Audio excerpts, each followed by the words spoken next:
could pull up the what's name and share it for me. Pull up the screen and just share it on your page. The live stream on the ISUPK Memphis page. Pull it up and then share it.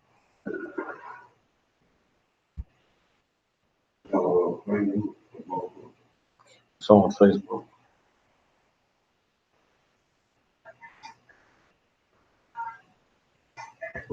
Well, it's on both of them. Just share the one from Facebook.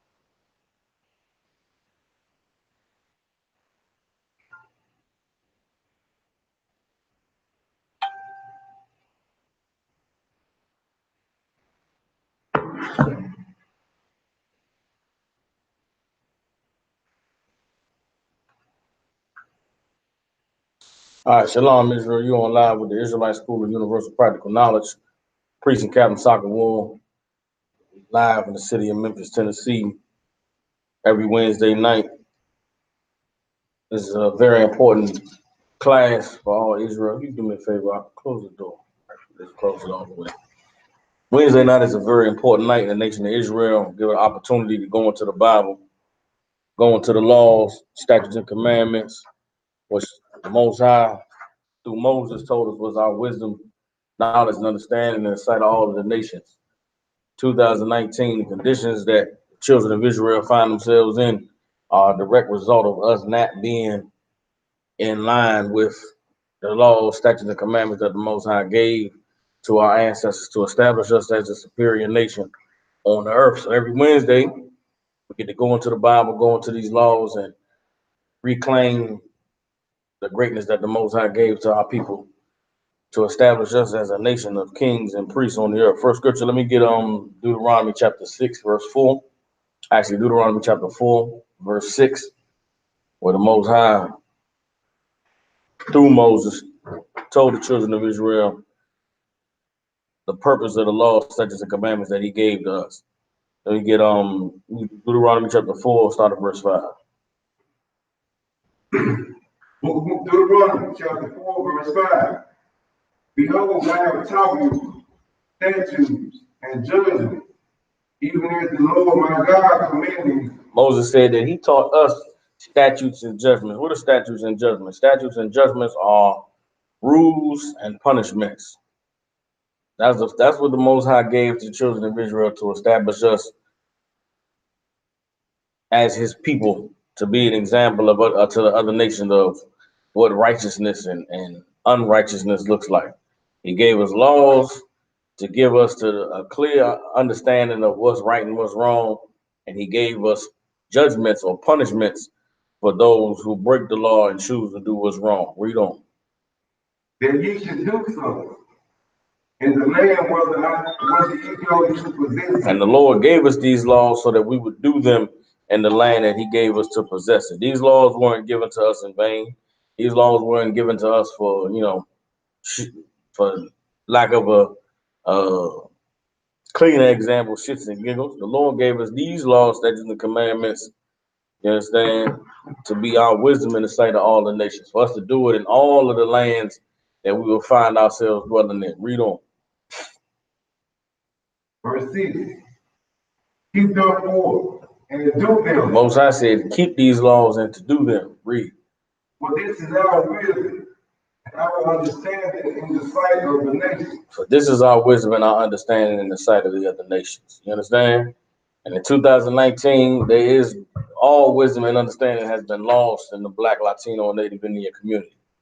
That's why we dying number one, the gun violence. We number one in the prisons, number one of every horrible disease. You understand? The structure of our families has broken down. You understand? All our strong men are now being turned into homosexuals, or they strung out on drugs. You understand? All of our honorable women, they whores and strippers and sluts and proud Christians. You understand? The cause of all of our suffering is us not having this wisdom, knowledge, and understanding established in our communities today. Read on. We shall hear all these statutes and say, surely this great nation is a wise and understanding people. But what nation is there so great? Who have God not so nigh unto them as the Lord our God is in all things that we call upon him for. You understand? Most I said that these other nations were supposed to see us living in righteousness, see us obeying his laws, see us thriving and growing and triumphing as a nation, and say to themselves, man, surely they are great, wise people because of the way that they live their lives, because of the way that they deal with one another as brothers and sisters. You understand? Surely they are great, wise people, and the Lord is near unto them because look at how they prosper so well. Look at how they have such great structure. You understand? Instead, the other nations look at us and they laugh and they mock. You understand? And they ridicule us and they come together to keep us destroyed because we are void of wisdom, knowledge, and understanding. You understand? And we're not seen as the people that are great and has the Lord close to them because we're the people that don't have a culture, that don't have rules. And that's the purpose of this class is to bring us back into this knowledge, wisdom, and understanding so that we can reclaim our rightful place as those people in these other nations will see our greatness and will bow down before us. Anything else on that? All right, so last week's biblical law class, which was on the ISUPK online classes page, I started a breakdown on what freedom is. You understand? And we started with John chapter 8, verse 32, where Christ said, and you shall know the truth, and the truth shall make you free. You understand? So tonight we're going to continue with that breakdown, and we're going to transition from we're going to continue to break down from last week, but shift the focus towards freedom when it comes to the family structure. You understand? Just so we can refresh everybody's memory, I'm gonna get the dictionary definition of freedom and go back through it one more time so everybody can be up to speed. If you want to get the scriptures that we went over last week, you just pull up the class. All you gotta do is search ISUPK online classes freedom, and you'll be able to pull the class up and get the breakdown. But freedom, according to the Webster's online dictionary, is the quality or state of being free, such as the absence of necessity, coercion, constraint in choice or action. What does that mean? To be free means there is no external forces that are acting against you to cause you to behave one way or another. To be free means that you don't have to act out of need. You don't have to act because somebody is convincing you to do something, and you don't have to act because somebody is holding you back or keeping you down. You understand? To be free means you are completely independent and void of any oppression, void of anybody, keeping you down and holding you back or trying to change your mindset or change the way that you go about acting. You understand? And in 2019, Blacks, Latinos, and Native Indians are not free by any stretch of the imagination. You understand? We're constantly being bombarded with propaganda from our enemies, from the so-called white man that rules over us. There's laws in place that oppress us, that stop us from being able to rise, stop us from being able to be independent. And the only tool to be able to combat our oppressor and our enslaver to get free is the truth. You understand? First, the truth will allow you to identify who you are. You go into the Bible and you find out that you belong to the 12 tribes of the nation of Israel.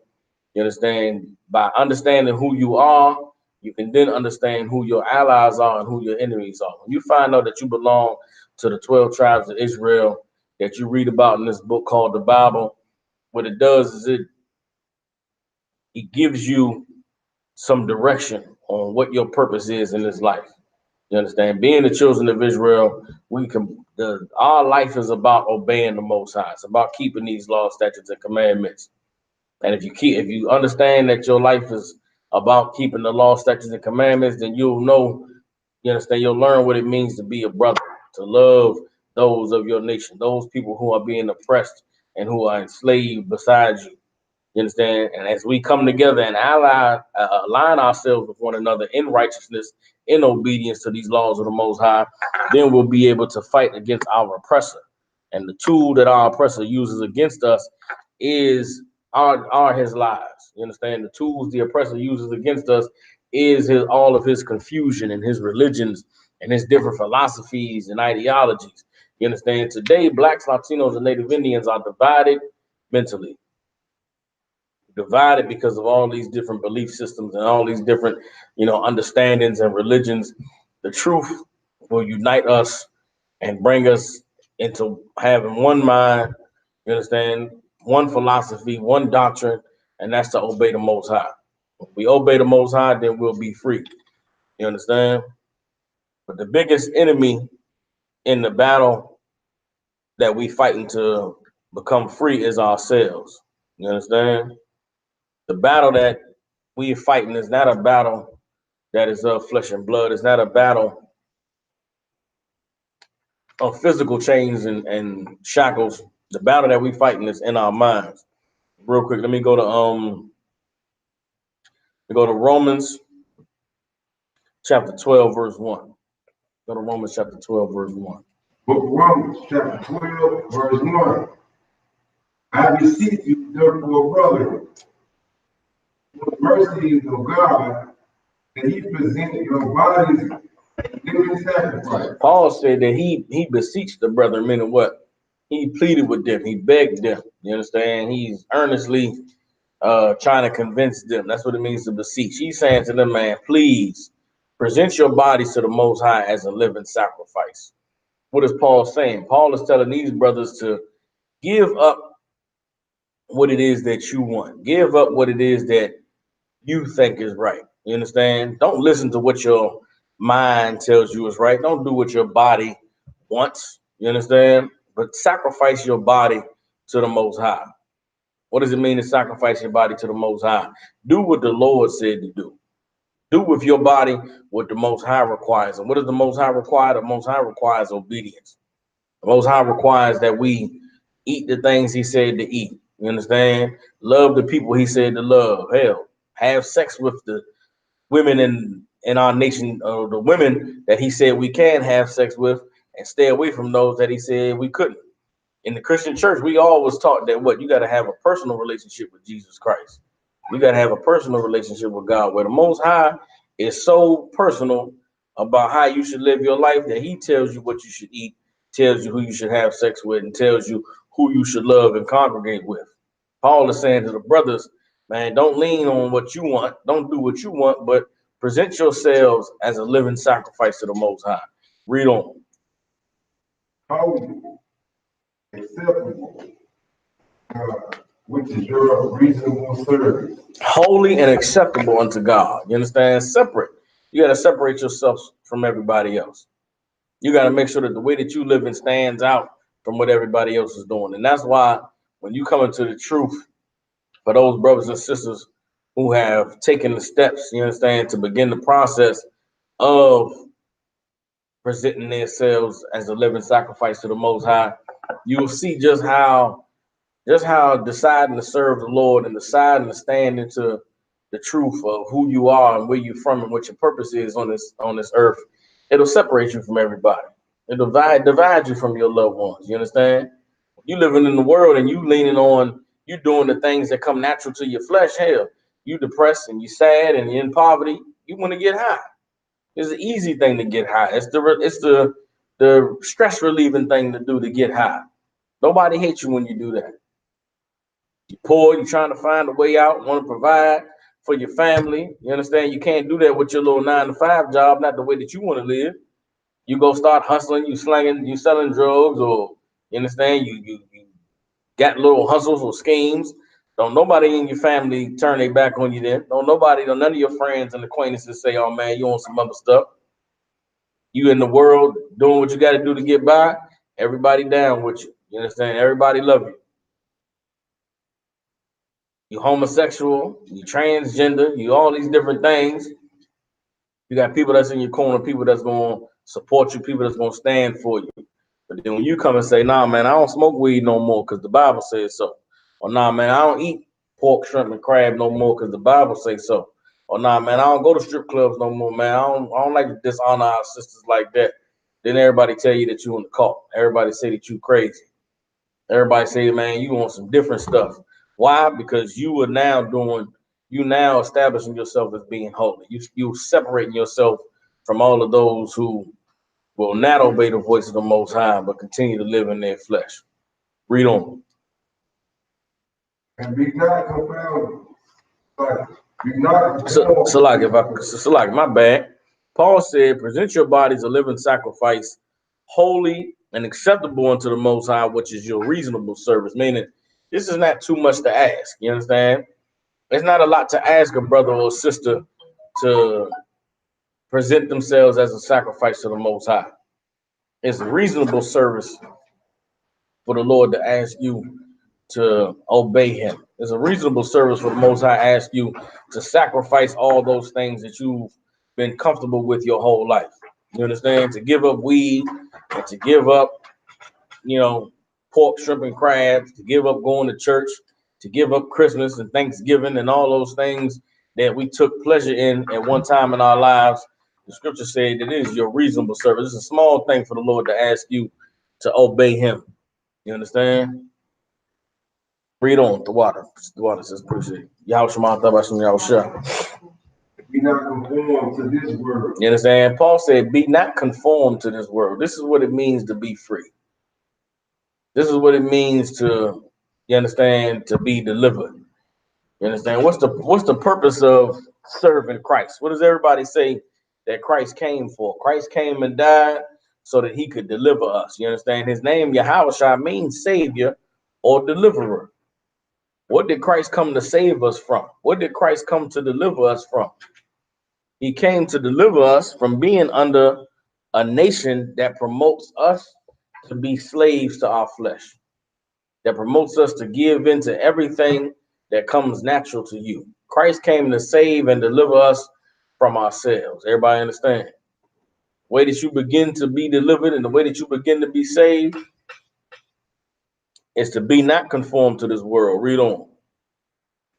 But be ye transformed by the renewing of your mind. But be ye transformed by the renewing of your mind. You understand?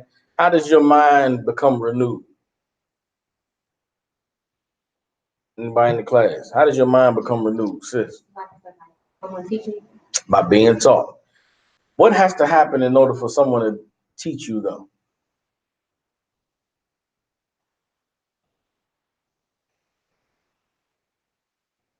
What has to happen in order for you to be taught?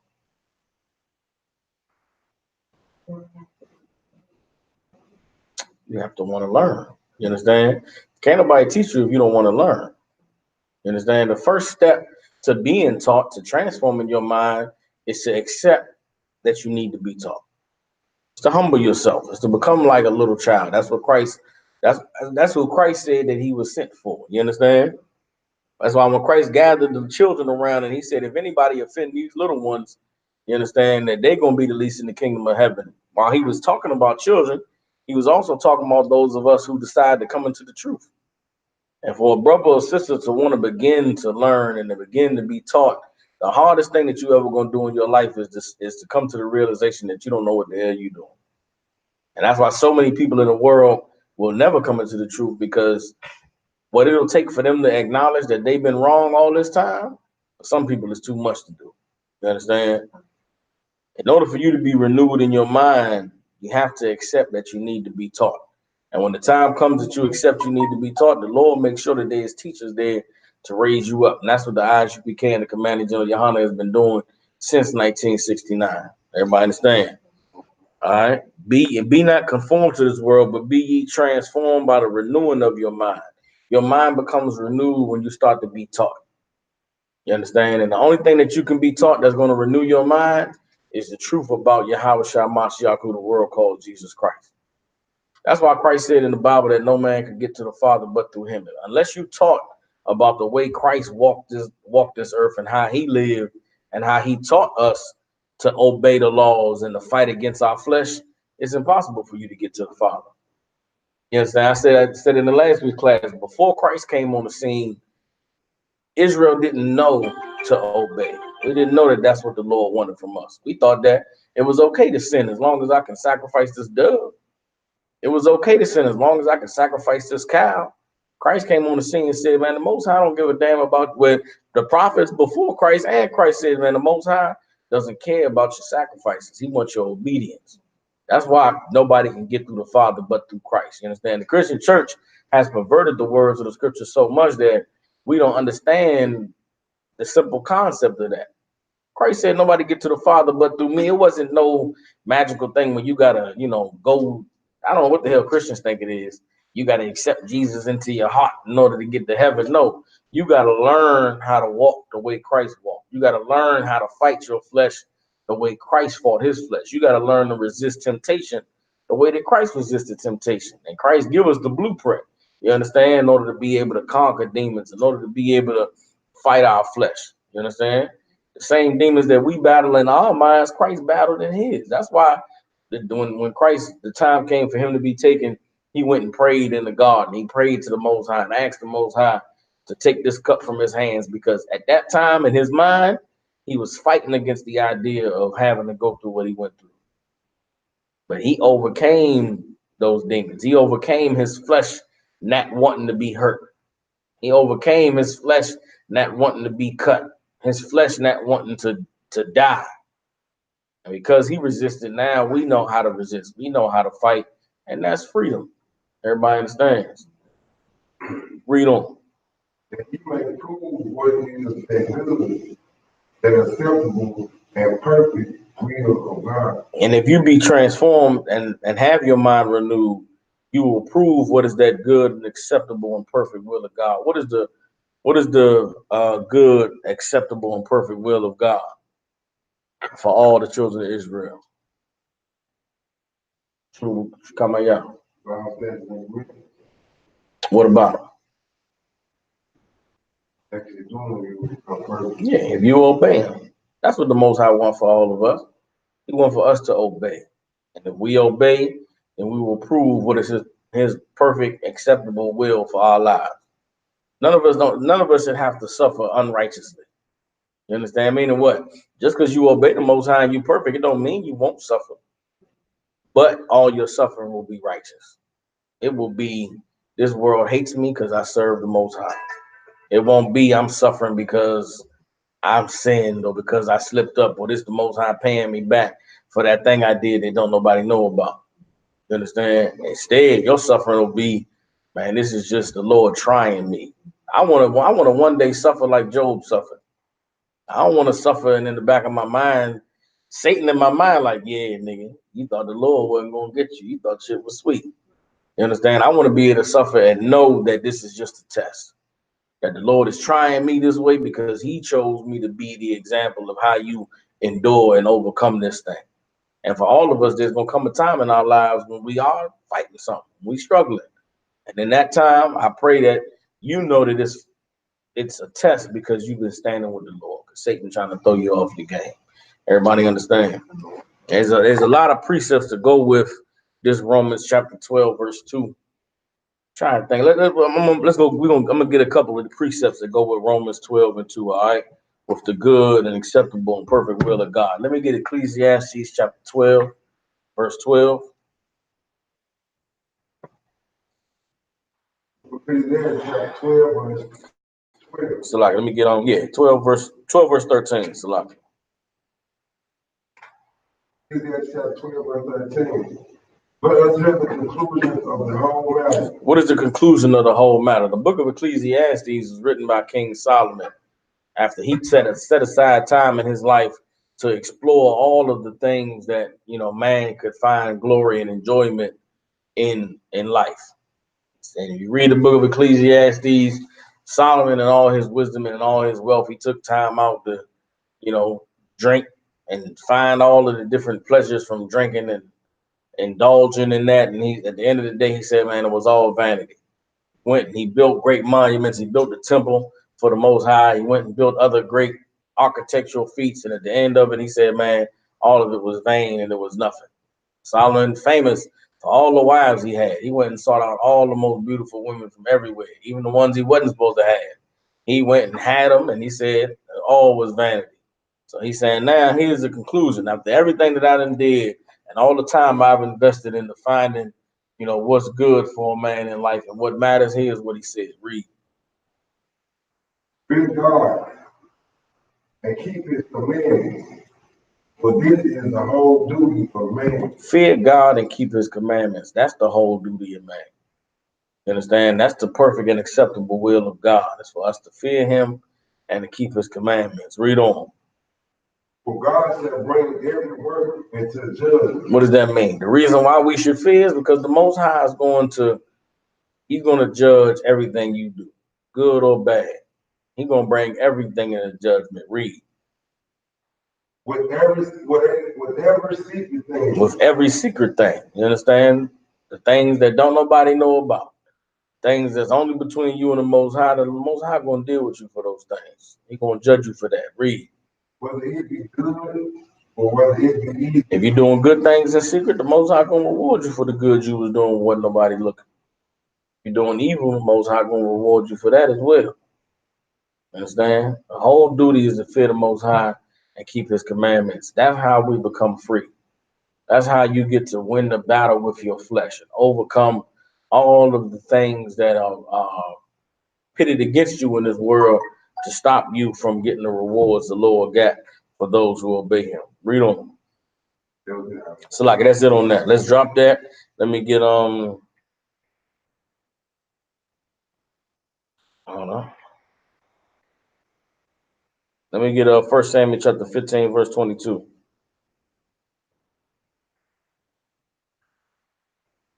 Book of 1 Samuel chapter 15, verse 22. And Samuel said, has the Lord his great delight in burnt offerings and sacrifices, as he obeyed the voice of the Lord? You understand? The Lord, the Most High have delight in offering burnt offerings and sacrifices as he does in obeying his voice. Read on. Behold, obey better than sacrifice. To obey is better than sacrifice. The Lord would rather we obey and receive all of the blessings and the goodness that comes from being good children that listen to what their father said to do than to be children who always saying, I'm sorry. To be children who always, trying to get back on your daddy's good side. How about we just become good children that obey and do what he tells us to do, as opposed to children who got to say, I'm sorry, daddy, please forgive me. Everybody understands. Drop that. Let me get this scripture is in Ezekiel, the 33rd chapter, I believe. Let me get matter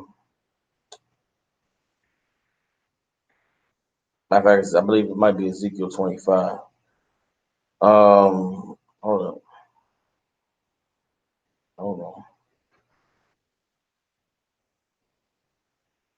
Ezekiel, it might be Ezekiel 18.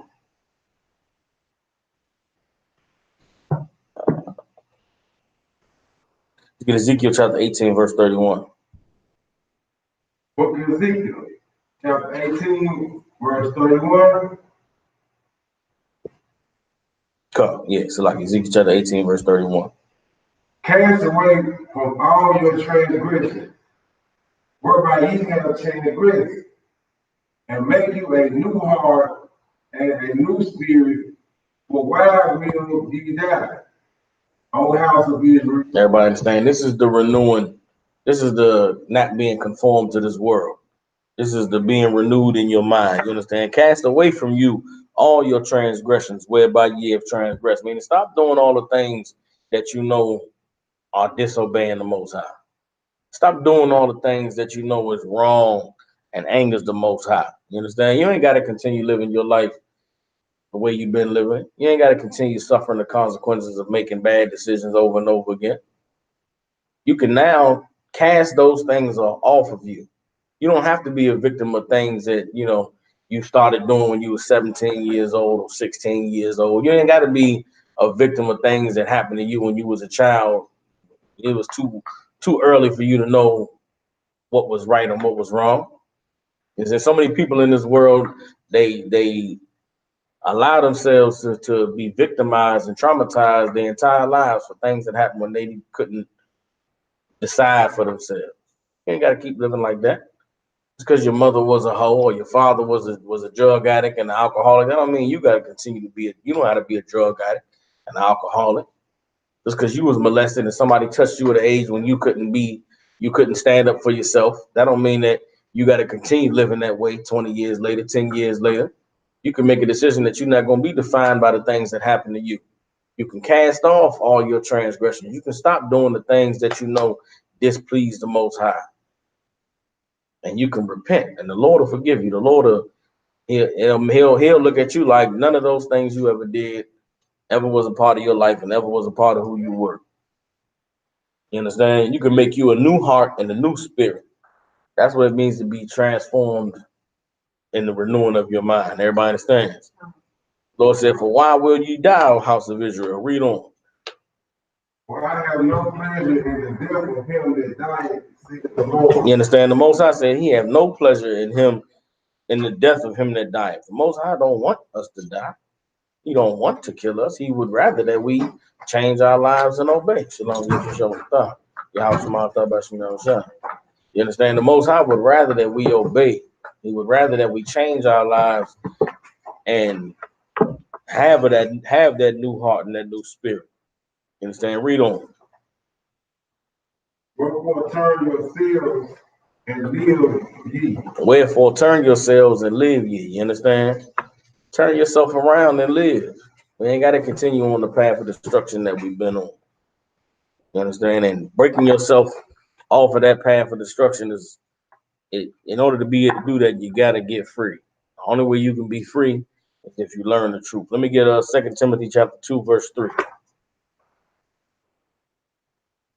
2 Timothy chapter 2, verse 3. If I could, but if you read Ephesians chapter 6, verse 5, it says, "For we wrestle not against flesh and blood, but against principalities, against powers, against the rulers of the darkness of this world, against spiritual wickedness in high places." You understand? We in the war. Our life is about war. It's about fighting. And our biggest enemy is ourselves. You understand? The war that we fighting is against our flesh, against that voice in your head that tells you to go left when you know that you should go right. You understand? The battle that we fighting is against that thing inside of us that wants us to just do what makes you feel good. Just do the thing that comes easy. But we got to fight against that in order to do what it is that the Lord requires. You understand? 2 Timothy chapter 2, verse 3 is for all brothers and sisters who decide to actively take part in fighting against their flesh. Read. Thou therefore endure hardness as a good soldier of Yahushua. Thou therefore endure hardness as a good soldier of Yahushua Mashiach. Everybody understand? In this battle, in this life, it's going to be hard. Understand? There's nothing that has ever promised that this is going to be an easy road for us. There is no scripture that says it's going to be fun or it's going to be easy. Christ is our king, and he had to fight until death. Everybody understands? And from his example, we should take from his example, and we should endure hardness. We should endure when the road gets rough. We should endure when times get hard. You understand? And we should do it knowing that we are soldiers. What makes the battle a little bit easier is when you just learn to take orders. You ain't got to think too much. You ain't got to try and figure out the reason why. Just do what you're told to do. If you doing what you're told to do will stop you from doing what you tell yourself to do. Understand? And when you realize that a lot of the time, if we all be honest with ourselves and think about how our life was in the world, there was always a time when the decision had to be made. And you knew what was right, but you always listened to that voice that told you everything would be all right if you did that other thing. And that voice is what you got to stop listening to. But when you come into the truth, that voice don't go away. It's still there. You just get a little bit stronger to resist it. You just get a little bit stronger to say, "Nah, man, I know what the consequences is." I didn't listen to you too many times and get messed up. I'm not gonna keep following your dumb ass. You got to tell yourself, no, I'm not listening to what the hell you saying. Well, what makes it easier for you to not listen to yourself is when you're getting orders, is when you're being told what to do. You understand? If you endure as a soldier, it takes some of the burden off of you to make your own decisions. Everybody understands? But some of us will never know the difference between when it's the Lord or Satan speaking to us in our mind. Some of us will be able to know the difference. You'll be able to learn when it's the Lord speaking to you. You'll be able to know when it's Satan trying to trip you up. But for others, you'll never know the difference. So you should just always do what you're told. You shouldn't take on the burden of trying to figure out, is this the Lord or is this Satan trying to trick me? Just do what you're told. That's what the purpose of counsel is for. That's what the Lord established the men of the Lord to be able to help you make decisions, because you can't make them on your own. Everybody understands. We got to endure hardness as a good soldier of Yahweh Shah Mashiach. Read on. No man that worries entangling himself with the affairs of this life. No man that warreth entangleth himself with the affairs of this life. What does this mean? In this battle, you're going to have to be selfless. It's going to have to not be about you. Because if you had it your way, you would destroy yourself. If I had it my way, I'd have sex with all of the wrong women and be jammed the fuck up. Be in hell, not being able to do the work of the Lord, because I done ribbed up all these horrible ass, worrisome ass women. So I guess what? I'm not going to do that to myself. I'm going to only rib up who I'm told to rib up. You understand? You going, some of us, hell, we like nice things. I want to work this job. Some of us, if we could, we work 80 days, 80 hours a week. And guess what? Had no time for camp, no time to build the brothers up. So somebody gonna have to say, man, listen, fuck that job. Be at camp this weekend. And then we'll be able to show up. You understand? There's gonna come a time in all of our lives when we're gonna have to choose being a soldier over ourselves. Everybody understands? No man that wars entangleth himself in the affairs of his life. That's why, and the example of that is when so-called the white man soldiers, they fight in that military, they go overseas. There's a reason why they ain't allowed to have cell phones, talk to their wife every day and talk to their family. How the hell you gonna be a soldier on the battlefield? You thinking about, you wanting to, get hugs and kisses and tell your wife you miss it every day. That's the reason why them people gotta go months without hearing and talking to their family. They gotta isolate themselves. They gotta have tunnel vision. Everybody understands. In this war for your spirit, you're gonna have to have tunnel vision. You're gonna have to be blocked off from all of the things that are civilian concerns. Everybody understands. You're gonna have to be only focused on the battle. Read on. That he may please him who has chosen him to be a spiritual wife. A soldier, should say soldier. That he may please him who have chosen him to be a soldier. Everybody understands. Only way we're gonna be able to please the Most High, please Christ who chose us to be soldiers, is if we no longer entangle ourselves with the affairs of this life. Everybody understands.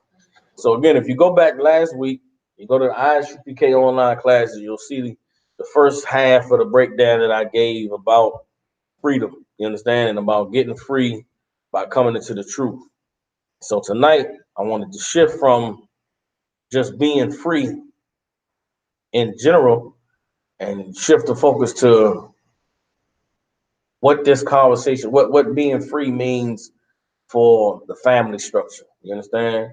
When it comes to men and women, husbands and wives, and how a man is supposed to be the most high in his woman's life, and how a woman, in order to be able to overcome her flesh and overcome the voice in her head that's telling her to choose herself, can put her husband and what his direction and guidance is first. Everybody understands? All right. First thing we're going to do is go. So if I could, let me get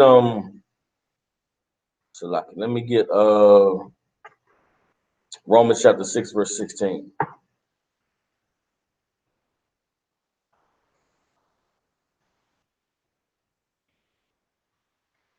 Book Romans chapter 6, verse 16. Know ye not And to whom ye yield yourselves servants to obey, his servants ye are to whom ye obey. Everybody understands that, right? Know ye not that to whom you yield yourselves servants to obey, his servants are ye to whom ye obey. Read on. Whether of sin unto death or of obedience unto righteousness. Whether of sin unto death or of obedience unto righteousness. You understand? We all have a choice in this life who we going to choose to obey. We're going to choose to obey the Most High and live, or we're going to choose to obey ourselves, our flesh, and sin and die. Everybody understands? Let me get Ephesians chapter 5, verse 22. Book of Ephesians chapter 5, verse 22. Wives, submit yourselves unto your own husband, as unto the Lord. Wives, submit yourselves unto your own husbands as unto the Lord. What does this mean? For every woman who decides to be a wife, every woman who decides to marry a man, you understand, to submit her body to a man, the choice that she has in her life is to obey her husband and live, or to obey herself. Everybody understands? This scripture makes it very clear that wives should submit themselves unto their own husbands as unto the Lord. Everybody understands? When it comes to decision making, when it comes to who's right or wrong, when it comes to whether you should go left or go right, your husband is the Most High. Everybody understands? Your husband is the Lord. Now, what does that mean for a sister who has an unrighteous husband, or who has a husband who's not in the truth?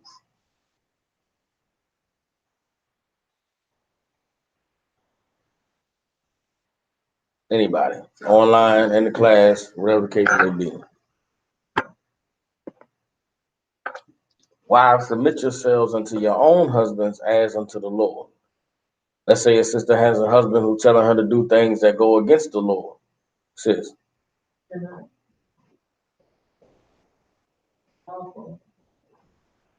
Yes. Do what he said. Meaning, how do we know that? Because what would the Lord tell you to do? What's lawful? The Most High would tell you to do what's lawful. This scripture does not give a man, whether he's in the truth or out of the truth, tyrannical rule over his woman. You understand? A lot of our people in the black community, there's a huge battle between men and women because of how we've watched our oppressor. You understand? The white man is not a righteous man. He's not an honorable man. When the Bible is speaking about a wife obeying her husband, it's not talking about, this is not white people's culture. Everybody understand? So a wife obeying her husband is not, it's not Donald Trump and Melania. You understand? It's not Hugh Hefner and the Snow Bunny and the Playboy bunnies. It's not you know what I mean? It's not any other example of a horrible, disgusting white man. Everybody understands. Why? A wife submitting herself unto her husband as unto the Lord is obeying your husband as he obeys the Most High. Everybody understands. You a sister who has a husband who serves the Lord, you should serve your husband the way that he serves the Lord. Everybody understands. Now, what does that mean for the brothers? Keep reading. Verse 23. For the husband is the head of the wife, even as Christ is the head of the church, and he is the Savior of the body. What this means for the husband is that you have to be over your woman the same way Christ was over the church. How was Christ over the church? We got all Christ's actions in the Bible. Remember, Christ said in John 8:32, if you will keep in my words, you will know the truth, and the truth shall make you free. You understand? How do we get free from all of the white man's lies and the propaganda?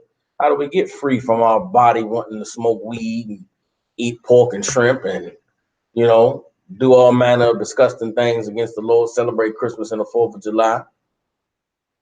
What does it take for us to be able to break free from those things? We got to follow the example that Christ set, right? Well, how can a husband enable his wife to get free, to serve him more than she wants to serve herself? You have to lead your woman the same way that Christ led the church. How did Christ lead the church?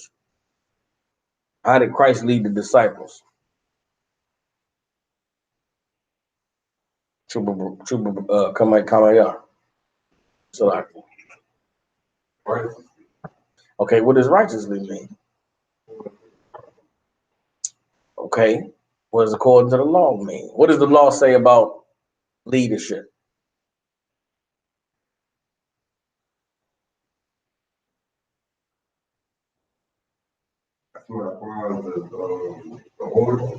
Okay, we got to use the example of Christ because the law didn't clearly lay a blueprint for how to lead. That's why we got to follow the example that Christ set.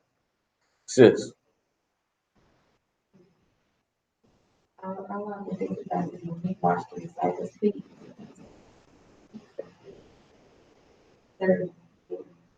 So okay, so you saying the husband should wash his wife's feet? No, sir.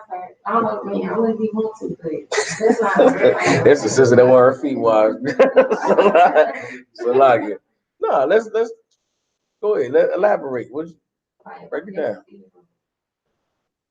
Mm. Okay, you on it a little bit. You on it. Anybody else? Just think of how did Christ deal with his disciples? How did Christ elevate those brothers and raise them up? How did Christ take them from being fishers in the sea and make them fishers of men? So, taught them. He taught them. You understand? Husbands, you got to teach your wives. You understand? And when I say teach your wives, not just scripture breakdowns, you got to teach your wives everything. You understand? Because if you're not teaching your wife, somebody else is. And 9 times out of 10, the somebody else that's teaching your wife is her damn self. And the worst thing to have is a woman who think that she knows more than you. Everybody understands? What did Christ do with his disciples anytime they thought they knew something? At any time, I want y'all to understand how Christ was the head of the church, the husband is the head of the woman, right? Every time the disciples thought they was doing something that was right or doing something that was good, how did Christ respond to them? Let's get some examples, all right?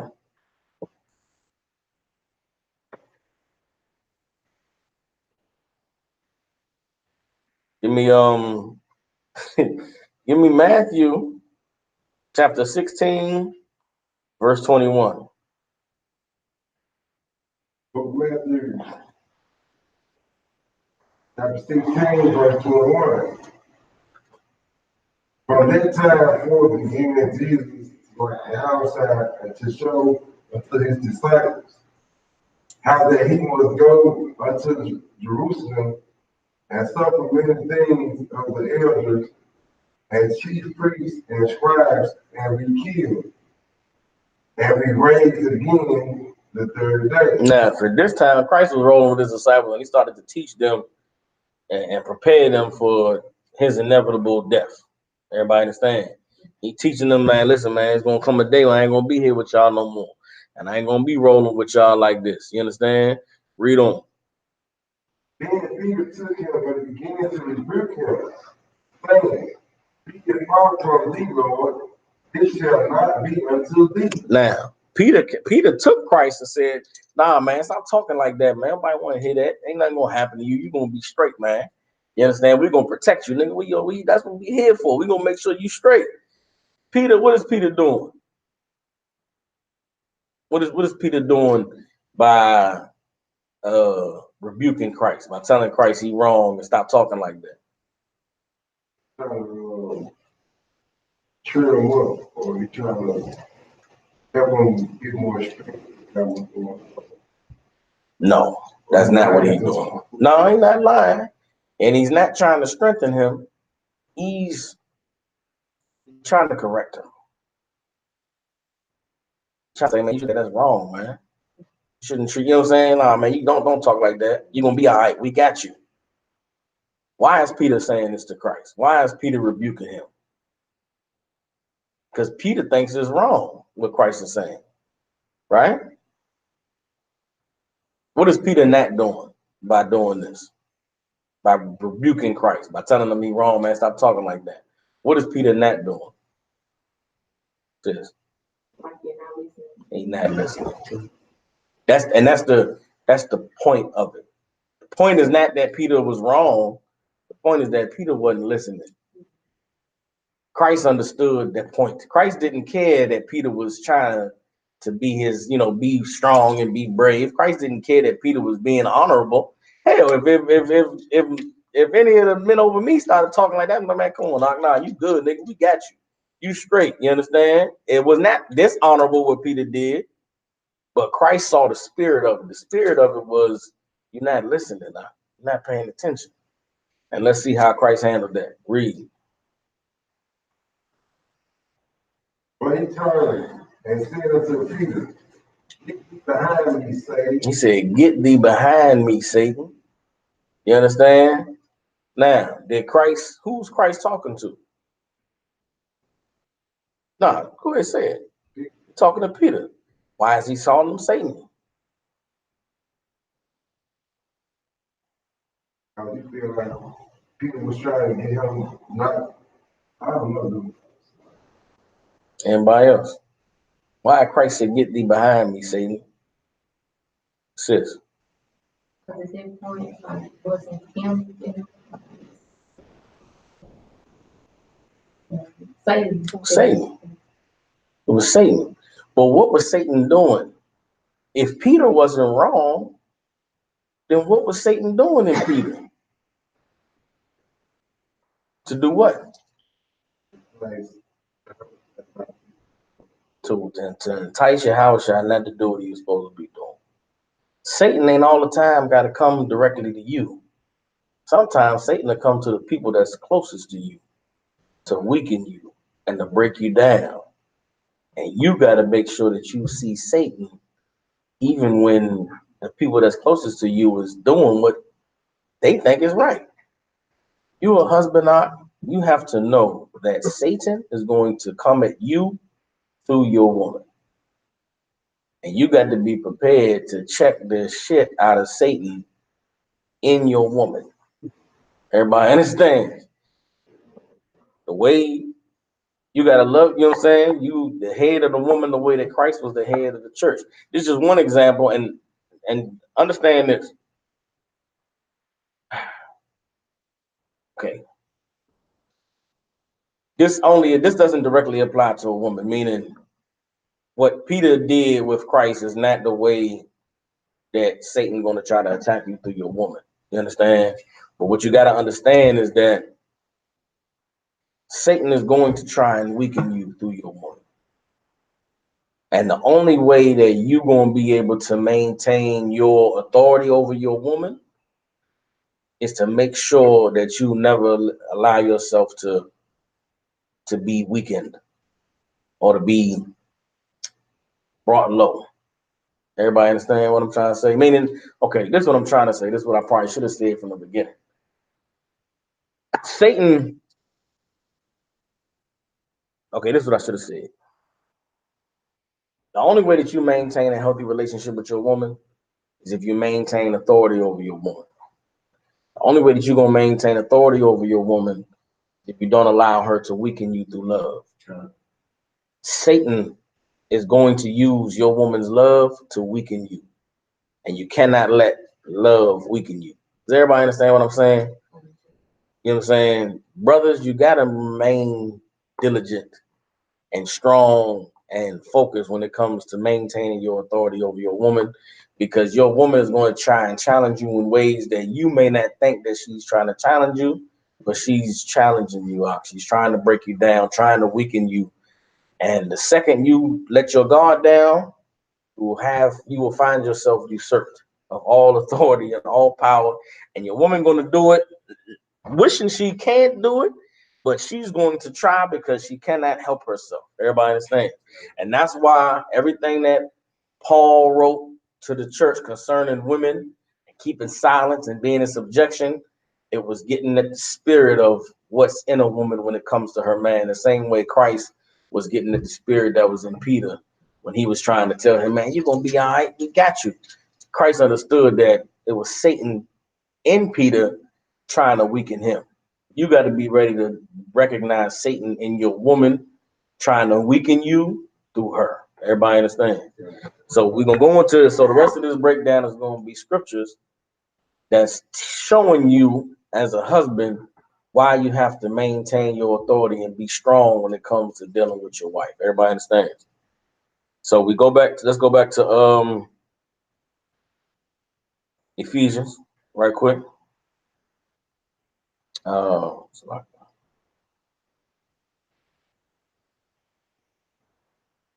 Was that Ephesians 5:20? We was just at. Let's get read it from the top again. Ephesians 5:22. Book 3, chapter 5, verse 22. Wives, submit yourselves unto your own husbands, as unto the Lord. Wives, submit yourselves unto your own husbands, as unto the Lord. You understand? Sisters, your fight is going to be doing what the hell your husband tell you to do, because he's the most high. Everybody understands? Your husband is the end all be all, and you chose him for that position when you submitted your body to him. Everybody understands? Sisters love to give their bodies. They willing to do everything you tell them when it comes to what they should do when it benefits them. But outside that bedroom, there's a voice in their head that's always constantly questioning what it is that you tell them. You understand? Some sisters might not want to admit it, but there's a voice that is, you know, her own best friend. She always listens to her counsel and think that that's the wise one. That's what you fighting against. You understand, brothers? You got to know that in your woman's mind all the time, there's some bitch that's always, who the fuck you think he is? You understand now? That don't mean she always listening to the voice, but that voice is there. And you got to know that sometimes that voice convinces your woman to try and manipulate you in ways that, you understand, ain't always angry and mean. Everybody understands. So you can't let yourself become weak, because that bitch that's inside of your woman is going to break you down. Everybody understands. Wives, submit yourselves unto your own husbands as unto the Lord. Read on. For the husband is the head of the wife, even as Christ is the head of the church, and he is the savior of the body. You understand? You got to understand that you are the savior of your wife's body. You understand? You have to direct your woman. You have to instruct her. You have to teach her. You have to raise her up, because if you don't, she's going to destroy herself. You understand? Read on. Therefore, as the church is subject unto Christ. Therefore, because the husband is the savior, because your husband's instructions is what's going to deliver you. Your husband telling you, baby, don't hang out with them bras. They some hoes. You might think, all right, they my friends. I know they hoes, but I ain't a hoe. You going to be a hoe if you keep hanging around them bras. You understand? You gotta obey your husband and get the hell away from them, because if you don't, you're going to destroy yourself. If you tell your woman stop hanging out with them hoes and she don't want to listen, then you have to discipline her before the Lord takes the discipline into his hands. Everybody understands? You understand? Meaning you have to show her that there's consequences to disobeying you. Because if you don't give her those consequences, then the Lord won't give her consequences, and his consequences is worse. Everybody understands? You got to check your woman. You got to chastise her. You got to correct her, because if you don't do the correction, then the Lord will. Everybody understands? You understand? Therefore, because Christ is the Savior, because the husband is the savior of the woman. Read verse 24. So let the wives, Yeah, it's like read from the top. therefore, as the church is subject unto Christ, so let the wives be their own husband in everything. You understand? As the church is subject unto Christ, so let the wives be to their own husbands in everything. Why doesn't Paul say let the wives be subject to the church? Why does he go out his way and say let the wives be subject unto their own husbands?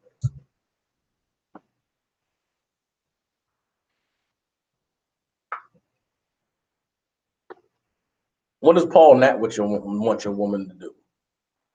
Sis. No. Sis.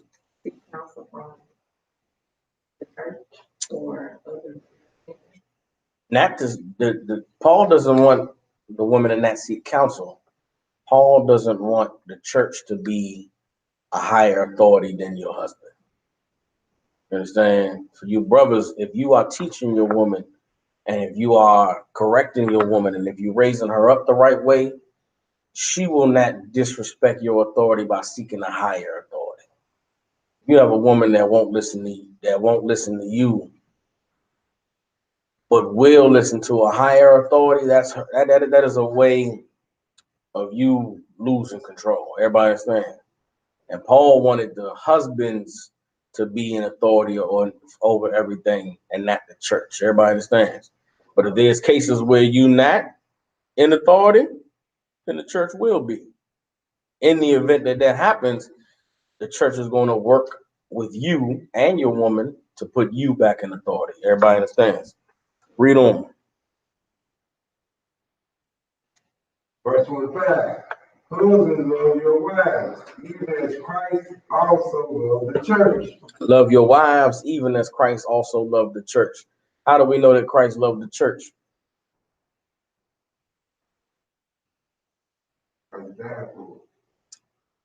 Okay. Before he died for it, how do we know he loved the church? We knew was all right. This is the question: was there love before Christ died? How do we know? What was the love? What was the love that Christ showed while he was alive? Because he was teaching them. You understand? You have to do that when it comes to your wives. You gotta teach them. You understand? And the teaching don't necessarily have to be, let's sit down and go into this Bible and break these scriptures down. And a lot of women, there's very few women who are righteous when it comes to serving, who are righteous when it comes to the Lord. Meaning this, you know what I'm saying? A lot of women will just do whatever it takes to please their husband. You understand? There's a lot of women that's Muslim. They wear the ninja suits. They don't give a damn about no Allah. They don't give a fuck about no Quran. They don't give a fuck about no Ramadan. All they know is my nigga say, put this ninja suit on, I'm gonna put the ninja suit on. My nigga say assalamu alaikum, I'm gonna say assalamu alaikum. There's some women who don't give a damn about no Yahweh Shai. All she knows is you. You understand? So you have to always find ways to teach her and educate her about small things in life. You understand? She question you the wrong way. Educate her on how to speak to you.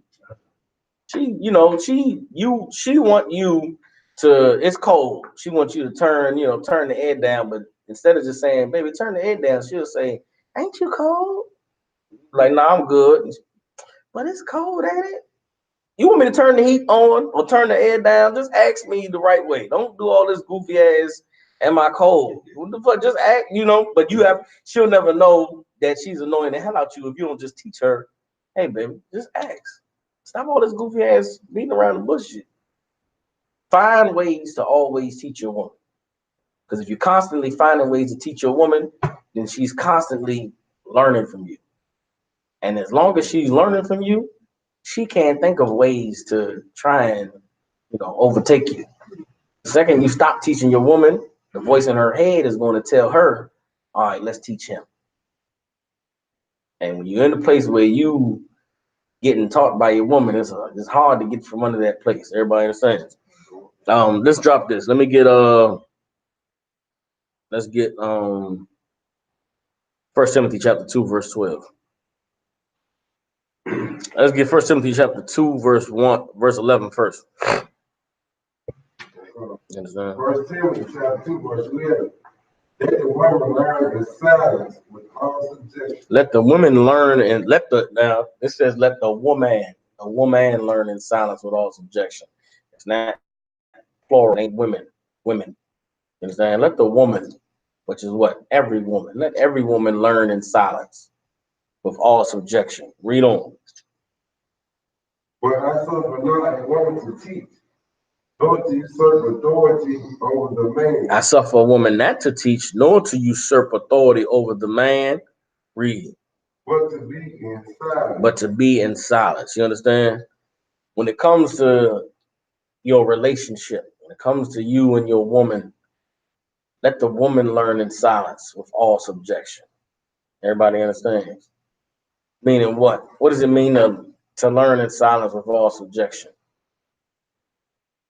What's a simple way of saying that? It's a simple way of saying learn in silence with all subjection.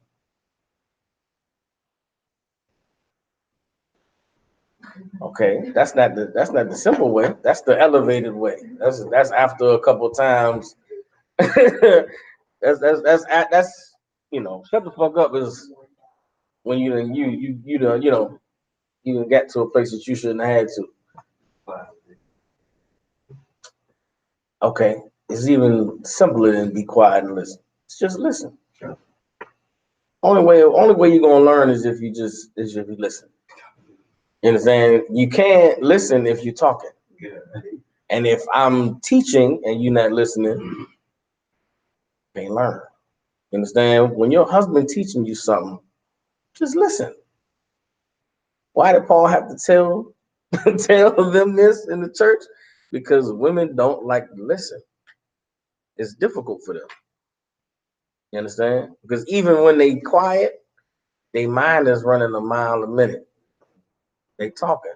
You understand? Sisters, you should practice just listening. Practice learning what it is that your husband got to teach. You understand? Let the woman learn in silence with all subjection. But I suffer not a woman to teach, nor to usurp authority over the man. You understand? Now, this suffering a woman not to teach, of course, it's talking. You can just say it's talking about the scriptures, and it is. But what else does a woman try to teach? What ways does a woman try to usurp authority? See, some women is brutal. They try, fuck you, if you ain't shit, something. That's how they try to usurp authority, challenge you. But then there's other subtle, more, feminine ways that they try to usurp authority. Those are the ones you got to be careful for.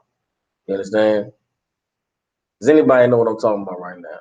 Any brothers in the room, brothers and sisters online? What am I talking about right now? Sis. Nah, I ain't talking about through sex. I'm talking through sex. All right. Okay. What ways does a woman? Okay, what's another word for teach? What's another word for teach?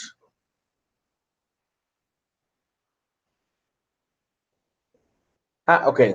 How can you? What are there? What are some ways that you can teach somebody? I'm trying not to give it to you. What's another word for teach?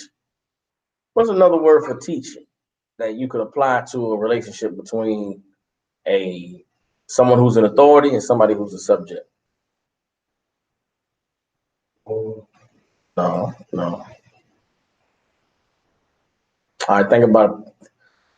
Hey, I'm gonna give it to you. I might as well just give it. Sis, come on, you can give it a shot. You don't know? Sis. Come on, give me some synonyms. Run some more. All of those are right. All of those are right. Coach, mentor. What does the coach do? What does the coach do? Teach, coach, mentor, all of them are the same. They all do the same thing. Training. Understand? How's the doctor? Okay. Or teach you how to be a boy. You understand? The subtle ways that women, if you ain't training your woman, She's training you. You're not conditioning your woman. She's conditioning you. You understand? There's many ways that a woman can usurp authority. You have to make sure that you constantly. It's a relationship is a power struggle, and there's something in your woman that wants to dominate you and control you and manipulate you. You have got to be aware that that is a battle that you are in with your woman at all times, and you have to make sure that you maintain the dominance when it comes to the training and the manipulating. Women will use everything to train you and manipulate you. They'll use home cooked meals. They'll use good sex or withholding from sex. You mad? She mad at you, and you ain't doing something or treating her a certain type of way. She'll hold sex back from you in order to do what? Get you to be. I'm sorry, baby. I messed. You know what, baby? I messed up. You know what? You right. You been right. I've been wrong. I've been doing this and doing that. You got to keep your head in the game. Keep your head on the swivel. You understand? Because it could be fourth quarter, and if you ain't on point, she'll Ray Lewis your ass. Don't and listen. Daughters of Israel are when they right with the Lord, they right with you. Beautiful, amazing. But just as beautiful and amazing as they are on the right hand side, they can be as cruel and destructive on the left hand side. You understand? The only way you're gonna keep your woman in check and keep her on the right hand side is if you on top of your game. If you constantly coaching and training and doing the manipulating. You understand? Now, a healthy relationship is when both of y'all is fighting for power, fighting for control. She doing all the wonderful right things to try and get you to bend to her will, and you appreciating all them wonderful good things, but not letting yourself get lulled to sleep by it, not letting yourself give over the authority. You understand? Come on with it. It's always a power struggle. Everything between a man and a woman is always a power struggle because there's something that your woman cannot control inside of her that wants to rule over you, that wants to dominate you. You understand? They're constantly trying to usurp authority, even if it's subconscious, even if it ain't on purpose. You understand? You got to make sure that you are aware and awake and alert to make sure that you maintain your authority. You understand? And the same thing that applies, I mean, this analogy applies in everything. It applies in all forms of maintaining authority, maintaining control. You understand? Just when it comes to a woman, it's easy for you to lose sight of the battle because they're so beautiful and they're so lovely and they're so sweet. You know what I mean? But you got to make sure that you don't lose the power, don't lose the control, because once they win and they usurp authority, you ain't no good to them. A woman can only truly love a man that dominates her, that rules over her. Second, she's ruling over you, you just a weak ass punk nigga, and what can you do for her at that point? You understand? Um, let's keep reading. Well, Adam was first, then Eve. Adam was not deceived, but the woman being deceived in the transgression. You understand? Eve was deceived first, and Eve, in being deceived, the deceiver was able to deceive Adam. Everybody understand? Satan couldn't go straight to Adam because Adam would have been like, man, you got me fucked up, man. The Lord told me to do this and do that. That shit over there is unlawful. How did Satan get Adam? Through his wife, who he loved, who he trained, who was so sweet and loving and caring. Baby, let's go do this today. Baby, let's go to the park today. You're thinking, oh, it's a nice, beautiful day, and you go there, and it's the 4th of July fireworks at the river. You just thought it's just a beautiful day. She want to go for a walk. Yeah, she say I'll never take her nowhere. You know, I keep her cooped up in this house. Let me go ahead and take her out for a walk. And you know, you end up at the gay pride parade or some shit. Who knows? I'm just saying these are just examples I'm throwing out there.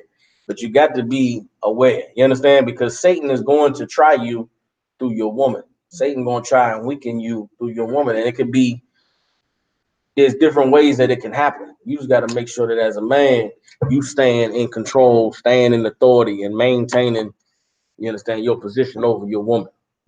Read on. And Adam was not deceived, but the woman being deceived within the transgression. You understand? Adam was not deceived, but the woman being deceived was in the transgression. You understand? Let's drop that. Let me get okay.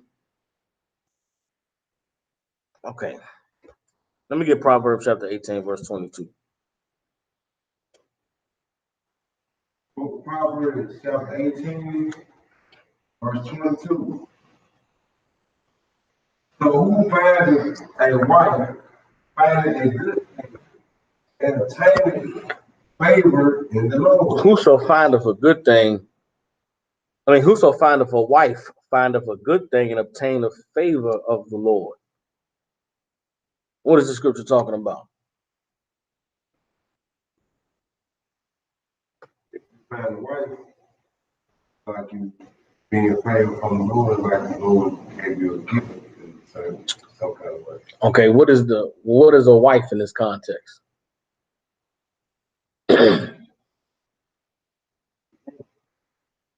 Okay, so you're right. But what is a wife? Okay, all right. You're right. A wife is a good thing. Okay. So like it says, go ahead. So this was a woman. Not a lot of women that are married to the game. Mm-hmm. That is their wife, so to speak. So speaking about a woman. No. No, this is speaking about a woman. This is speaking about a woman, right? But okay, what other word could be there instead of wife? We know, being in the truth, that sex is marriage, right? So, I mean, any woman you have sex with is your wife, right? Is this talking about a woman finding a woman to have sex with? No, this ain't talking about a woman this is not talking about finding a woman to have sex with. This is talking about finding a wife, which is a good thing. You understand? What is a wife in this context? Treasure, That's the same as saying a good thing. You understand? The good thing is the adjective. A wife is the subject. So what is another word for a wife that you could put there that separates a wife from a woman that I found to have sex with? Sis. Rib is the same thing. Sis. A help. That's the word, a helpmeet. You understand? If you find a helpmeet, you found a good thing. Not every woman you gonna have sex with is a help. Well, every woman you have sex with should be a helpmeet, but you'd be having sex with very few women, damn near none. Because if you find a helpmeet, you find a good thing. There's a whole lot of ain't shit women out here. There's a whole lot of drag you down bitches out here. There's a whole lot of, nothing good but they vagina women out here. And that's not finding a wife. You understand? You find a wife, man, you find a good thing. And you've obtained favor of the Lord. If you find a woman who wants to serve you in every way, not just with, her body, you found a good thing. It is a precious thing to find a woman who will serve the Lord, who will obey you and support you in building the work of the Lord. These sisters in the ISUPK, they're very rare. They're very precious. You understand? And not every woman that is willing to have sex with you is a sister that's willing to be a helpmeet. You understand? Let's get Ecclesiastes chapter 7, verse 26. And so understanding this, knowing that in every relationship a man has with a woman is going to be a power struggle, you should choose your opponent carefully. You should choose who you're going to go to war with forever. Don't choose to go to war with a goddamn dragon, because who wants to fight that all goddamn day? Find a woman who you can, goddamn, you going to fight abroad. Find a woman you can whip her ass. You gonna meet a woman, you get to talk to her, find out how easily you're gonna be able to bend her and fold her, and how hard she gonna fight back. You understand? It's important when it comes to courting and it comes to choosing a woman, that you take time to try and, find out how good her jujitsu is. Find out how trained she is. Find out how many masters she done had. Some of these broad done had niggas done taught them the whole everything about the game. To where, you know, you think you want some shit and she on a whole nother level. Don't choose a woman like that out. You gonna be in hell. You understand? Shit, you lucky you got a woman that'll go to the school to get counsel. Some bitches will go to another nigga to get counsel. Some bitches talk to their best friend or that cat on the job. You understand? And the whole time she talking to that nigga, he just warming her up. You understand? You got a woman that'll go to the school. You got to you thank the Lord for that. Because she could be going to Craig or Rodney or who did the Cuddy from Dead Presidents. Your bitch could be going to Cuddy on your ass. You better be glad she going to General Muhammad. Shit, I'm thankful that my rib called General Muhammad. She could be calling, you know, Leroy. Damn that. You understand? You find a help me, man. You find a good thing. Not every bitch is gonna give up her boxes to help me. Is a woman that's worthy of fighting with. Everybody understands. Let me get Ecclesiastes chapter 7, verse 26. Ecclesiastes chapter 7, verse 26. Thou find more better than death, one whose heart is snares and nets. Some women's mind is snares and nets. Meaning what?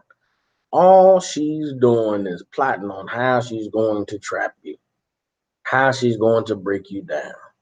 You a brother who's a man in the ISUPK, you are a target for every bitch who got a demon that loves conquering niggas. Some women who live to just break a nigga down. She meets you, you all strong and swag on a million, you standing for the Lord, you big priest so-and-so. And she say, man, I'm a break this nigga. And she live for the hunt of your manhood. Live for the hunt of your spirit. You got to make sure you prepared to fight against a bitch like that, or just don't even enter into the arena. Some bitches, you got to just gracefully bow out. You know what?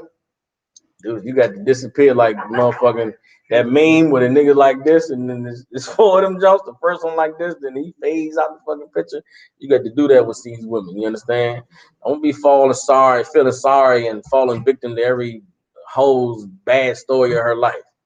Some bitch's life is messed up. You need to come to school, let the Lord fix that bitch. I can't fix that. I ain't taking on that battle. You understand? Let the Lord handle that. Let the Lord try to clean her up. You understand? But if you go and try to be Captain Save a hoe, nigga, you gonna, find your ass burnt in the dungeon somewhere. You understand? Some shit.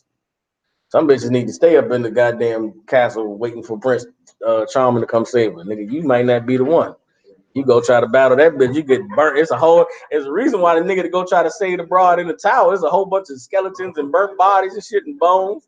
Shit, some of these bitches working with the dragon. She up there waving and shit. All of them Captain Saving niggas to come by just so the dragon can eat their asses up. Some of these bitches is working to feed the dragon. That bitch don't want to get saved. She's gonna eat your ass alive. You got to be on point. You understand? And you can deliver yourself from that by being a soldier and not being the one who chooses what woman you're gonna marry. You understand? All of it's part of the warfare, though. There's some women whose heart is snares and nets. Read on. And her hands as bands. Meaning what? She gonna use her body to trap you. Use her body to make sure you don't go nowhere. There's some women, you understand? It's camp. You got camp tomorrow, but she wants you to be unclean like she ain't never wanted you to be unclean. You got to fight that out. You got to get thee behind me, Satan. You got to check on that shit because she might not know she's doing it, but Satan knows she's doing it. Satan knows he wants to keep you out the work. You understand? Keep you from being able to go out there and be a part of the delivering of the children of Israel. You got to fight against that. You understand? Read on. Whoso pleases God shall escape from her. If you please the Most High, you will escape from her. You understand? Please the Most High, you ain't got to be her prisoner. There's a lot of brothers, man, who come in the truth prisoner under an evil bitch. And don't know, some brothers be ashamed, be afraid to speak about it, talk about it. Knowing they around us, and big brother so-and-so, and go home and be just scared of his bitch. It bitch blazing on you, belittling you, shaming you. You just be like, well, damn. Here's what you have to do as a man in order to be free from this kind of woman. You can't allow yourself to have need of her more than you have need of the Lord. You understand? There's a fine line between a woman being a helpmeet and her being, your mama, or you need her. You got to make sure that you need your woman to an extent. Need your woman to the point that she's a bonus in your life. Everything she does is appreciated, and you're thankful for it, and you thank the Lord that I got such a beautiful woman that rolled with me in the spirit and that served me and helped me do this work of the Lord. But if she decided to go left, disappear like the, you know what I'm saying? The Simpson meme on the bushes. She go left on you, you just in the bushes on her ass. You understand? The beautiful thing about the truth is that the brotherhood will sustain you. You understand? But you can't let yourself be too dependent on a woman that you can't stand on your own. Because the second that a woman sense that, oh, this nigga, he ain't gonna go nowhere, then Satan will embolden her to start to do little shit that's going to challenge you in ways that make you uncomfortable. You understand? Don't allow yourself to be uncomfortable when it comes to no woman. You understand? Maintain your manhood, no matter what. You understand? Now the thing about it is, it's a wonderful thing to have a woman that you can be comfortable with. You understand? You're comfortable, got a beautiful home, and eating good meals, and ain't got to worry about money. That's a wonderful thing. But don't get lulled to sleep to where you can't just go live in the shelter if you got to. You understand? Because once you get yourself too comfortable out, you will find yourself compromising what matters to you. You understand? When it comes to your woman in your relationship, don't compromise yourself. Huh? You understand? Seek counsel, get help, but make sure that you please in the Lord. Because if you end up trapped by a woman whose heart is snares and nets and whose body is as bands, only way you're gonna be able to get free from her is if you please the Lord. Everybody understands, right? Keep reading. But the sinner shall be taken by her. But the sinner shall be taken by her. You understand? How would we say, how would we say that plainly? You serve the Lord, you'll escape from her, but the sinner shall be taken by her. What do in hood terms, street terms, what do we call a nigga who get trapped and devoured by a woman? Come on, sisters, y'all know what y'all call them. A lame, yes, a lame. A whole lot of lames out here. And what is lames to a woman who's not a lame? That nigga's a sweet lick. There's a lot of sweet niggas. There's a lot of sweet licks walking around here. Don't be no sweet lick, man. You understand? What else? Lane, give me some more. Pray. Pray. You understand? There's a lot of niggas. There's a lot of niggas. Or we call shit where I'm from, we call them victims. A lot of niggas that's Vicks. Don't be no Vic. And what you gotta realize is that being in the truth, the women that's gonna try to make you a Vic, they don't necessarily need no money from you. They don't need that shit. They damn near don't need, they need rod. But what they're gonna do with by getting that, okay, what am I trying to say? Don't let a bitch steal your integrity, steal your honor. Don't let no bitch, don't be another body. Damn that, I fought to serve the Lord and be a captain of 10,000. I don't want to be another body under the bitch belt. Damn that. Come on with exactly. Or Shang Tsung. Steal your soul. You understand? You got to please the Lord, and you'll avoid her. You'll get free from her. Everybody understand? Read on. And this is why it's important. This is why when the scriptures say, if you find a wife, you find a good thing. You understand? There is a reason why there's not a scripture that says a woman who finds a husband find a good thing. There's a reason why I say as a man finds a wife, he find a good thing. Why? Because it's natural for men to go hunting for women. Natural for a man to go seeking out the right kind of woman. You understand? It's not natural for women to go hunting for men, but in the times we live in, that's what a lot of women is doing. You as a man, you got to realize that just because every woman that presents herself ain't a woman that's worthy. You know what I'm saying? And so being in the world, the hunt was just to try and get one. But in the truth, the hunt got to be to get the right one.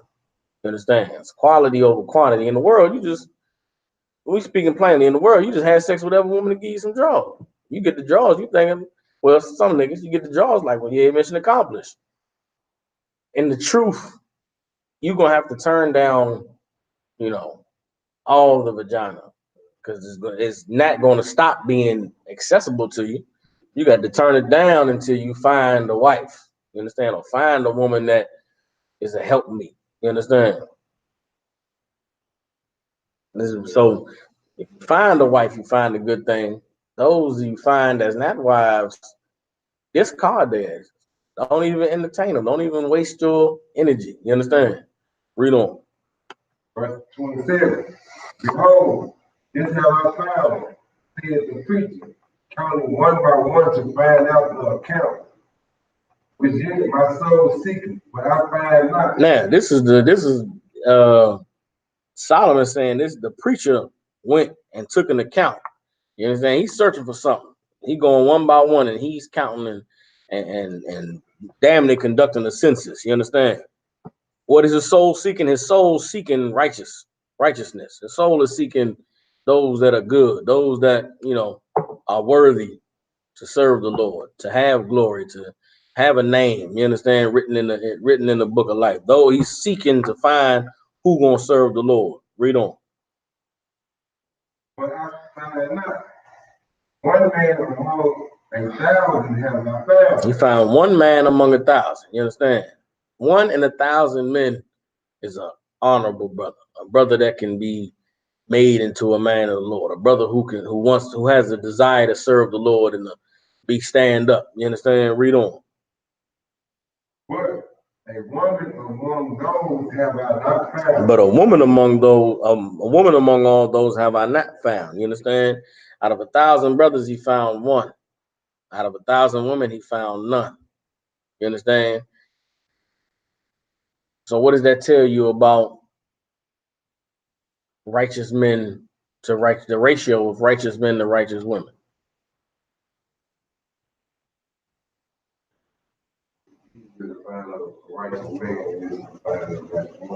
Yeah, it's easier to there's more righteous men per 1,000 brothers than there is righteous women.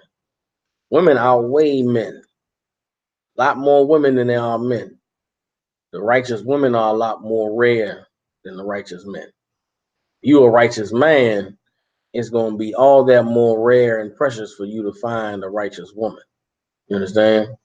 Which is why you should be diligent and mindful over yourself that Satan is not convincing you that this is a good woman and I should marry her, when it could be Satan playing you to choose a woman that's going to destroy you or fight you while you trying to fight the white man.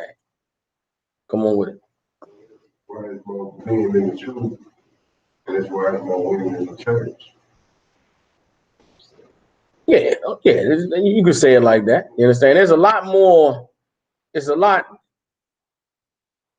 easier to find a brother who will come in and put in work to serve the Lord than it is to find a sister, because not many women can handle the truth. A lot of women love the lie. They love the game. And this you gotta understand about a brother, even being in the truth. If you're a woman in the truth, she loved the game too. You understand? The game is not lying and being deceptive. The game is maintaining authority.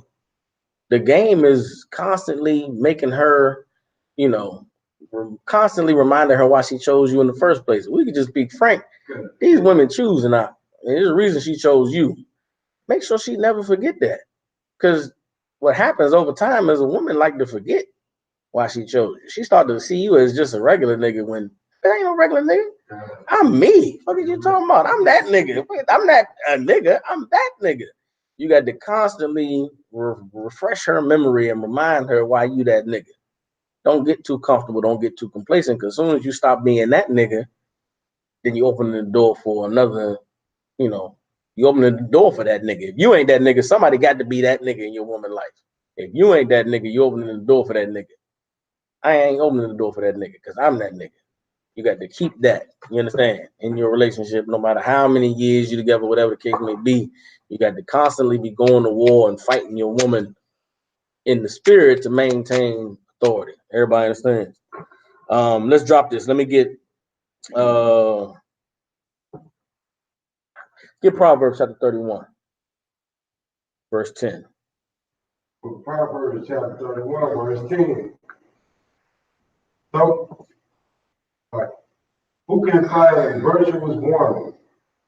For her price is far above rubies. You're saying who could find a virtuous woman for her price is far above rubies? There's some women who's priceless. You understand? Their value can't be calculated. You understand? But those women are very hard and difficult to find.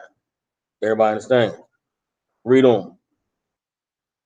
The heart of her husband doeth safely trust in her, so that he shall have no need to spoil. You understand?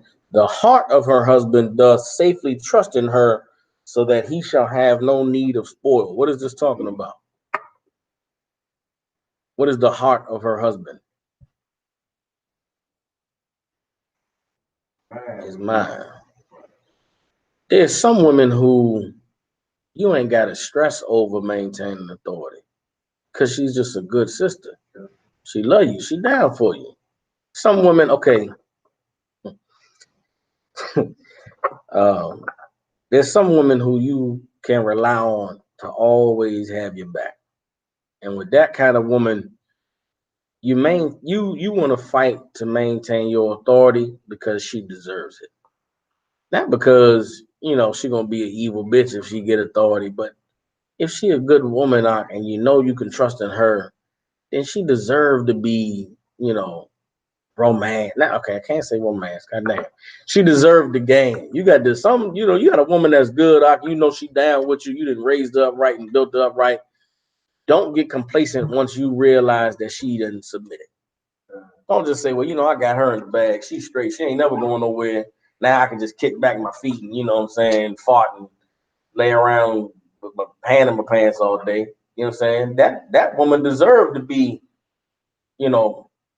rewarded with the right amount of attention, the right amount of, constant reminders that you appreciate her and you glad the Lord delivered it to you, and, give her reason to feel like, you still that nigga you was 10 years ago, 15 years ago, or however long it was ago when you fell in love with her. You understand? It's important that you don't let Satan allow you to just be relaxed. Shouldn't be relaxed when it comes to your woman, man. You should constantly be finding new ways to teach her, to train her, you understand, to make her want to serve you. You understand? There's something in a woman that make her want to not serve you, regardless of how good she is. You should constantly be fighting that thing and always giving her reminders of why it is that it's a beautiful thing for her to serve you. You understand? So you got a woman who's, the heart of. So if you have a woman who's a virtuous woman and you can safely trust in her that you have no need to spoil, make sure that you show her that. You understand? Don't take that type of woman don't take that type of woman for granted. Don't, you know, if you ain't got to fight a battle and go to war with her, then she should be able to enjoy what it's like to have a peaceful relationship. Everybody understands? That's what the point of this is. You understand? A woman that is virtuous is far above rubies. And when you have a woman like that, you're not going to be stressing and worrying about, having to fight with her for her not to be a hoe, for her not to leave you, or for her not to do you dirty. You understand? But even though you ain't got to fight those things, the reward for that woman should be you holding her down. Everybody understands? Read on. He will do him good and not evil all the days of her life. This is the type of woman that you want. A woman that'll do you good and not evil all the days of your life. But this type of woman is rare and hard to find. If you find a woman like this, drop down to verse 31. Verse 31. Give her the fruit of her hands, and let her own works praise her in the gates. You understand? Give her the fruit of her hands and let her own works praise her in the gates. You understand? The Proverbs 31 woman, a virtuous woman, a woman with ability, a woman who can serve and add value to you. You understand? Strengthen you and build you up to be a man that go forth and put in the work of the Lord and to grow and expand and to multiply the penny that Christ gave you. You know what I'm saying? That's a rare woman to find. If you find that type of woman, make sure she's rewarded. You understand? If you find that good wife, make sure that that woman knows how, appreciated she is for being that rare woman that the Lord allowed you to have as your wife. Everybody understands? Drop that. Let me get the Apocrypha. I believe it's Ecclesiasticus 25th chapter. All right, quick, bear with me.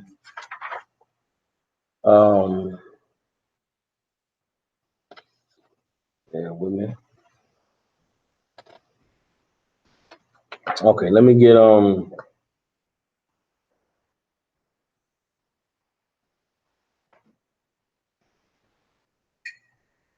looking for a particular verse I'm looking for that goes with the finding a good wife. The opposite of a man. Here's why a man has to be the one to choose a woman, not the other way around. Let me see something. Hold on. I'm looking for the scripture where it says a woman will have any man, but one daughter is better than another. It's a lot, man.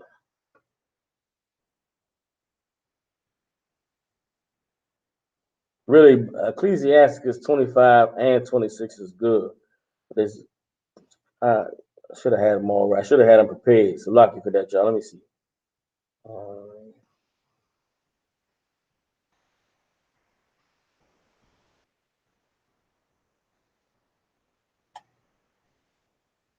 So lucky.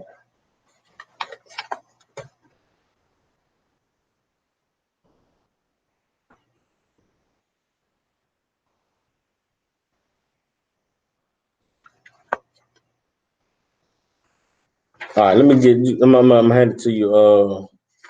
Triple comment. I want you to just read Ecclesiasticus 25.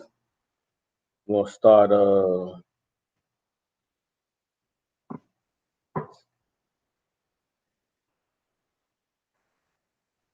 Man.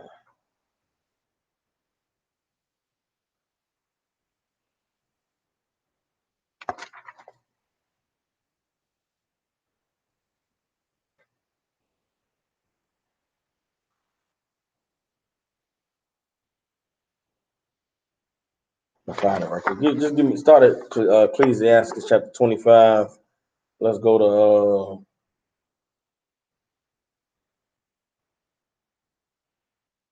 to verse 19. You got it on there? All right, so like Ecclesiasticus chapter 25, verse 19. Ecclesiastes chapter 25, verse 19. All wickedness is but little to wickedness of a woman. Let the portion of a sinner fall upon her. All wickedness is but little to the wickedness of a woman. Let the portion of a sinner fall upon her. What is this talking about?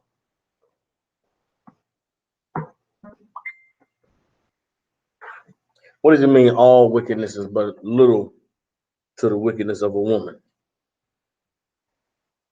A woman can be overwhelmed from No. Says.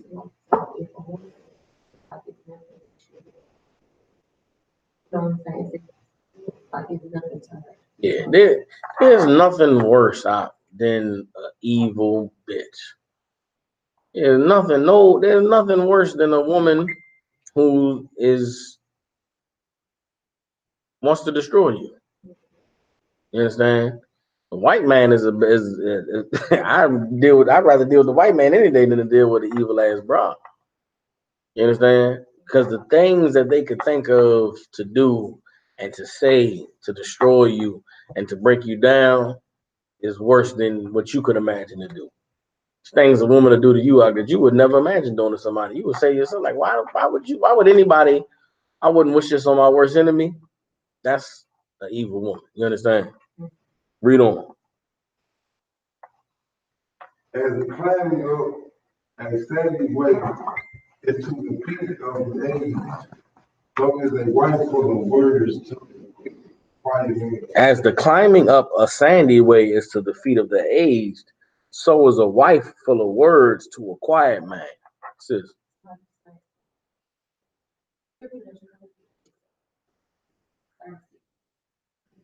Most High Christ. Let's get there. Salaki. This the scripture I wanted to why you get a sister hand. Most High Christ, a sister that study that's on her job. That's a beautiful thing. You understand? Ecclesiastes 36. You said 36 and 11? 36 and 21. Yes. Okay. This is why the scripture says, whoso findeth a good wife findeth a good thing. And the Bible doesn't talk about a woman finding anything. There's a reason why when the Lord established our nation, he established the fathers to be the one to choose who, to have the final say on who his daughter marries. You understand? There's a reason why a man should go to a father to seek permission to marry his daughter as opposed to just going to the woman. You understand? And as brothers in the truth, if you should marry women that you can go to their fathers, and their fathers being priests of the Lord. You understand? If you find a woman who has her father in her life, coming now, has her father in her life, then you should go to that brother. You understand? But it's better for a sister to come into the truth and for you to be able to go to her fathers in the Lord to ask permission for her. Here's the reason why. You shouldn't just trust a woman, don't trust a woman's judgment to decide if she's ready to be married or not. Get so like read it for me. Ecclesiastes chapter 36, verse 21. And one will receive every man. That is one daughter better than the other. A woman will receive any man. This is what you brothers got to understand about women. Women are different from men. Women don't, they're not attracted to the same. Now, this ain't. Women love differently than how we do. You understand? Women see what they see what they can get from a man differently than we see what we can get from them. You understand? And so because of that, women will like a nigga for dumb shit. You understand? A woman, they'll like a nigga because he got to shape up, because he wear Jordans, or because he smell nice. You can't trust a woman to decide, that you right for her or that she's ready for marriage. That's why you should go to her father. That's why in the school there's a courting process. If you hop in the sister inbox and you just, give us some good conversation, just you paying attention to her could be enough for her to decide that she want to marry you. Don't let a woman giving herself to you be the determinant factor over whether or not you marry her. You understand? Go to her fathers, man. Or if you're gonna court the sister, be diligent in you being the one that's responsible in making the decision of whether this woman is gonna be your wife or not. Don't be hasty in making your decisions, and don't choose a woman for unrighteous reasons. You understand? Marrying a woman just for her beauty or marrying a woman for what she can do for you physically is irresponsible. And as men of the Lord who have been, who've chosen a life of war, just make sure that the woman that you choose to make your wife is a woman that's worthy of battling with. Everybody understand? We're getting ready to close it down. So with that, and pass class over to precinct officer, trooper Kamaya Salaki. Salaki.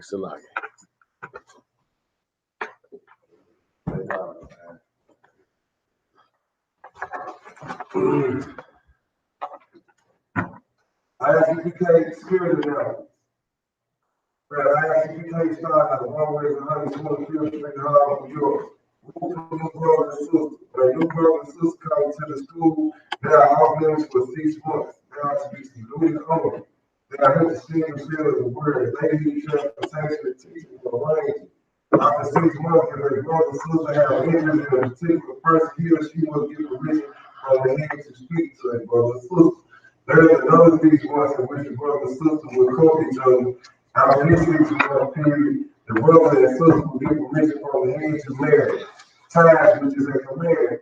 Book of Numbers chapter 18, verse 21. Book of Malachi chapter 3, verse 8 through 10. And he blew my eyes.